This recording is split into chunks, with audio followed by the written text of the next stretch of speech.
Good afternoon. আজকে আবার চলে এলাম দুপুরবেলায়। আজকে আমি দেখাবো চিংড়ি মাছ রান্না করি। কটা আমি চিংড়ি মাছ নিয়েছি, কেটে চোকলা টোকলা সব ফেলে দিয়েছি। এর মধ্যে দিলাম একটু লবণ, দিলাম একটু হলুদ। এটাকে আমি ভালো করে এখন মেখে রাখবো। চিংড়িটা অনেক রকমভাবে খায়, কেউ সর্ষা পোস্ত দিয়ে, কেউ জিরা আদা বাটা দিয়ে। আমি আজকে জিরা আদা বাটা দিয়ে চিংড়ি মাছ রান্না করে দেখাচ্ছি। এখানে আমি কড়াই বসিয়ে দিচ্ছি, দিলাম আমি সর্ষার তেল।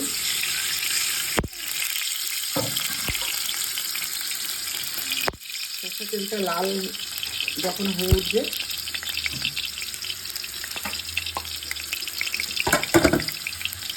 তখন আমি একে একে করে চিংড়ি মাছগুলো ছেড়ে দেবো।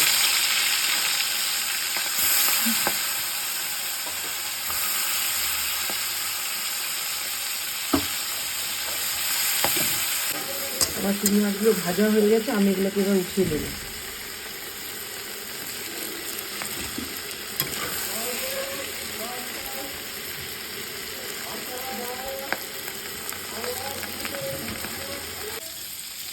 আমি বেগুন, এর মধ্যে বেগুন ভেজে দিলাম, দিচ্ছি হলুদ আর লবণ। এবার বেগুনটাকে আমি ভেজে উঠাবো। এটা আমি চিংড়ি মাছ দিয়ে করবো। বেগুনগুলো আমার ভাজা হয়ে গেছে, আমি এগুলোকে এখন উঠিয়ে নেব। বেগুনগুলো আমি ভেজে উঠিয়ে নিলাম। এবার আমি কড়াইতে দেবো অল্প তেল, দেবো আমি তেজপাতা,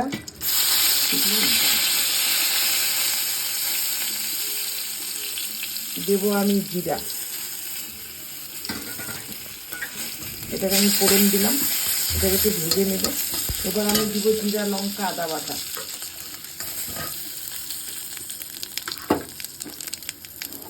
এর মধ্যে আছে জিরা, লঙ্কা, আদা বাটা।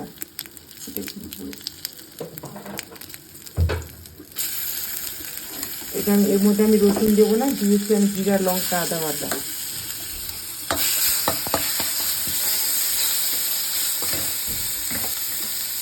এর মধ্যে দেবো অল্প লবণ, অল্প হলুদ,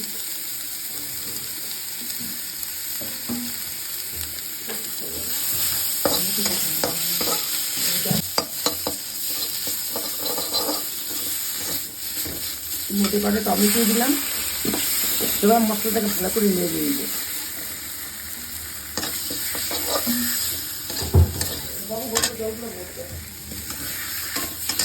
এর মধ্যে একটু দিয়ে মশলাটাকে ভালো করে ভেজে নেব।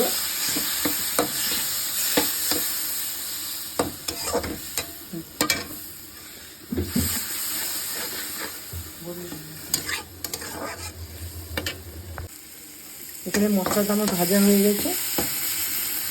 এখানে দিব কিছু ধনিয়া পাতা।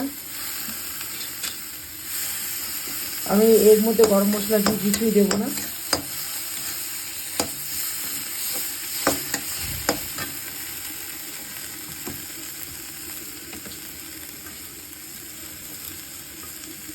এর মধ্যে আমি জল ঢেলে দেবো, আর একটু পরিমাণ জল দেবো, কারণ চিংড়ি মাছটা একটু মাখা মাখা হবে। দেখুন তো আমি আগেই ভেজে নিয়েছি।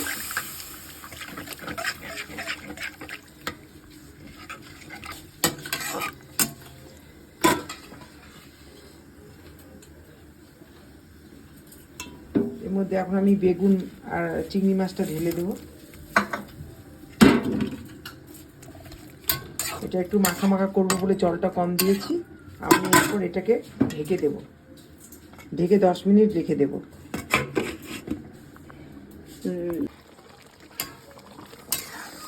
এখানটা বেগুন সিদ্ধ হয়ে গেছে, চিংড়িটা মোটামুটি সিদ্ধ হয়ে গেছে। একটু সিদ্ধ না হলে ভালো লাগে না।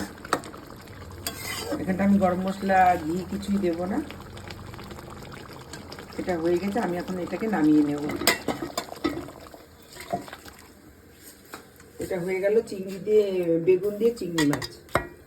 আপনারা পটল দিয়ে খেতে পারেন, সর্ষা পোস্ত বাটা, লাউ, চিংড়ি নানা রকম ভাবে খাওয়া যায়। আজকে আমি বেগুন দিয়ে রান্না করলাম। রেসিপিটি ভালো লাগে লাইক করবেন, কমেন্ট করবেন, সাবস্ক্রাইব করবেন।